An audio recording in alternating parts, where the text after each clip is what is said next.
অনেক সিজিল আছে, অনেক আসগার আছে, অনেক তাসবিহ আছে। সবচেয়ে উত্তম তাসবিহ, সবচেয়ে উত্তম জিকির হইল কোরআনুল কারীম যখন বান্দা তেলাওয়াত করে। সুবহানাল্লাহ। সহিহ শুদ্ধভাবে বান্দা যখন কোরআনুল কারীম তেলাওয়াত করে, এর চাইতে বড় জিকির আর হতে পারে না। সুবহানাল্লাহ। রাসূল বলেন, তোমরা যদি কেউ আল্লাহর সাথে কথা বলতে চাও, সহিহ কায়দায় সহিহ তেলাওয়াত নিয়ে আল্লাহর সামনে দাঁড়ায় যাও। নিজের মনের কথাগুলো যেন তুমি আল্লাহর কাছে বলে দাও, যেগুলো আল্লাহ তোমাকে শিখিয়ে দিয়েছেন। সুবহানাল্লাহ। আল্লাহ রাব্বুল আলামিন বলেন, ও আমার গোলামেরা, ও আমার বান্দারা, তোমরা যারা আছো তোমাদেরকে আমি জ্ঞান শিক্ষা দিয়েছি। এই জন্য শিক্ষা দিয়েছি যে মায়ের পেট থেকে তুমি কোনো কিছুই শিখে আসো নাই।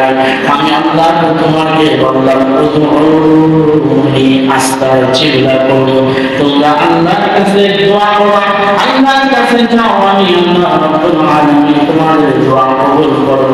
কি বলে দোয়া করবা তুমি তো নিজেই জানো না, যার কারণে কোরআনুল কারীমের মধ্যে কি বলে তুমি আল্লাহর কাছে চাইবা, ওই বর্ণনাগুলো আমি আল্লাহ নিজেই তোমাদের শিখিয়ে দিলাম। সুবহানাল্লাহ। যখন কোরআনুল কারীম আপনি নামাজের মধ্যে তেলাওয়াত করবেন, তখন যেন মনে হইল আল্লাহ রাব্বুল আলামিনের সঙ্গে আপনি তার শিখানোর কথা দিয়ে কথা বলতেছেন। সুবহানাল্লাহ। আল্লাহ রাব্বুল আলামিন যখন দেখে নিজের জবান দিয়ে বান্দাকে যা উপদেশ করেছে, বান্দাগুলো তাই আল্লাহর শিখায় শোনাইতেছেন, ওই সময় আল্লাহ রাব্বুল আলামিন এত খুশি হয়ে যায় যে যত আপনার দোয়া আছে নামাজের মধ্যে 99% দোয়া কবুল হয়ে যায়। সুবহানাল্লাহ।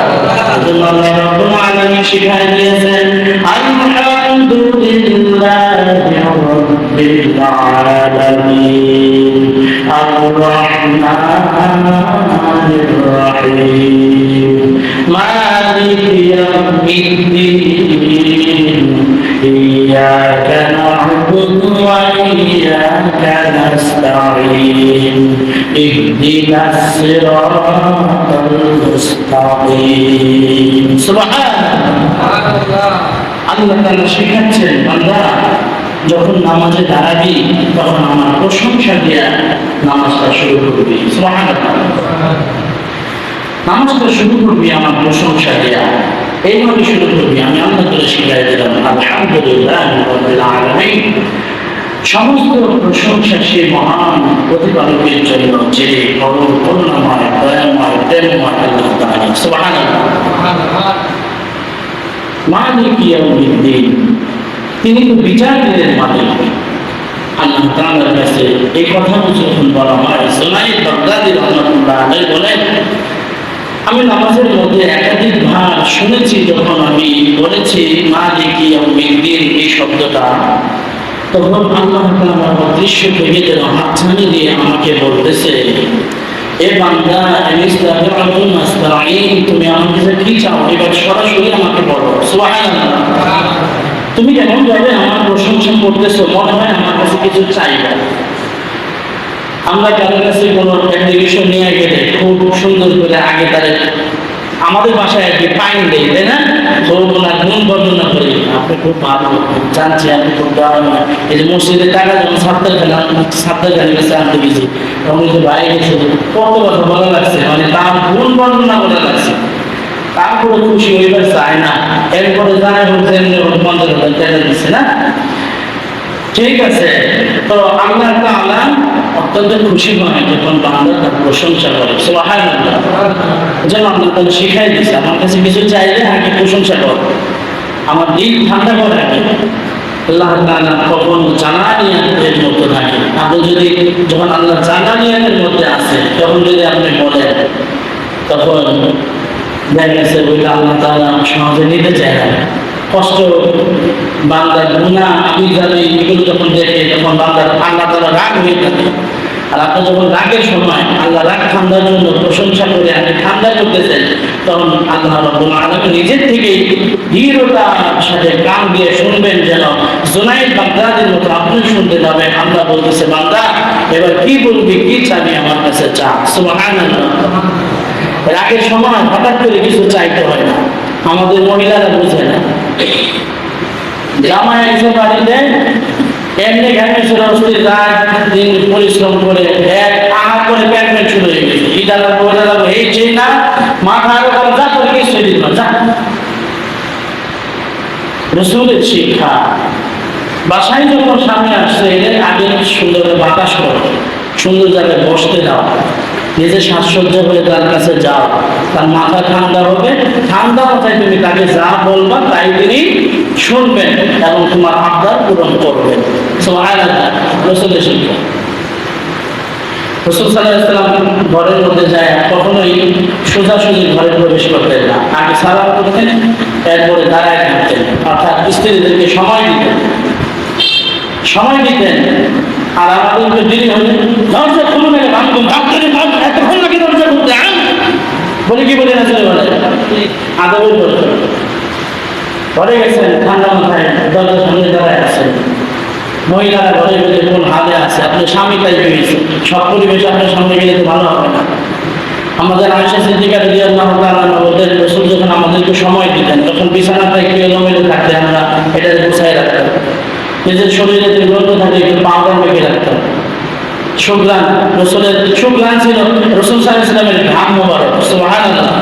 আমাদের আয়েশা সিদ্দিকা বলেন, রাসূল যখন খুব ঘামতেন তখন এই ঘামগুলো কাইচে আমরা একটা শিশিতে রেখে দিতাম, ওই ঘামগুলো আমরা ব্যবহার করতাম, নিষ্কম্বল থেকে বেশি ঘাম হইত। সুবহানাল্লাহ। রসুলের ঘাম মোবারক দিয়ে আমরা গায়ে মাখতাম, একটু সুবাসিত করে নিতাম, এরপরে আরো কাজ যা আছে এগুলো সুন্দর করে গোছাইতাম, তারপরে রসুলকে আমরা আহ্বান করতাম, রসুল ঘরে আসে, তখন আমরা রসুল ঘরে আসতেন। সুবহানাল্লাহ। আচ্ছা, এই আচরণ যদি আমাদের প্রতিটা ঘরে ঘরে হয় তাহলে ঘরটা জান্নাতের বাগান হবে না? খালি বউরে দোষী, কিন্তু আমাদের যে দোষ আছে এগুলো আমরা তলাই দেখি না, নিজের দোষটা কখনো বুঝি না। হ্যাঁ, স্ত্রীকেও সময় দিতে হবে, স্ত্রীকে বোঝাতে হবে, শেখাতে হবে, নিজেও ওইভাবে চলতে হবে। রাসূল সাল্লাল্লাহু আলাইহি ওয়াসাল্লামের স্ত্রী আমাদের আয়েশা সিদ্দিকা রাদিয়াল্লাহু তাআলা আনহাকে জিজ্ঞাসা করতেন, আল্লাহ রাসূল কি করে, মানে ওনার কাজ কি? আমাদের আয়েশা সিদ্দিকা বলছেন, উনি নামাজের সময় হলে নামাজ পড়ে, আর ঘরে যখন অবসর থাকে তখন আমাদের সাথে রান্না বান্নায় সহযোগিতা করে। সুবহানাল্লাহ। আপনি কয়দিন আপনার ওয়াইফকে নিজে রান্না করে খাওয়াইছেন? নিজে রান্না, যে আমি আজকে রান্নাটা করি, তুমি তো সবসময় রান্না করো, থাকো, আমি আজকে রান্না করি। কয়দিন রান্না করে খাওয়াইছি? কয়দিন বলছেন যে ঠিক আছে তুমি রান্না, আমি তরকারি জায়গা দিই? কয়দিন বলছে? ভাত তো 2 রান্নারে 2.5 বেজে দেখাবো, মানে জ্বর উঠা দেয়া, অনেক গাধার করে গাধা আছে, তালাক পর্যন্ত দেয়া যায়, টাইম মতো খাইবা দেশ না, তোর মতো মহিলা ঘরে রেখে লাভ কি আছে না? নাই জুড়ে বলেন এগুলো সংসার কিভাবে পরিচালনা করা যাবে এগুলো জানে না, এগুলো শিখতে হবে। রাসূলুল্লাহ সাল্লাল্লাহু আলাইহি ওয়াসাল্লাম কিভাবে সংসার পরিচালনা করতে হবে সেটাও শিখাইছেন। সুবহানাল্লাহ বলেন।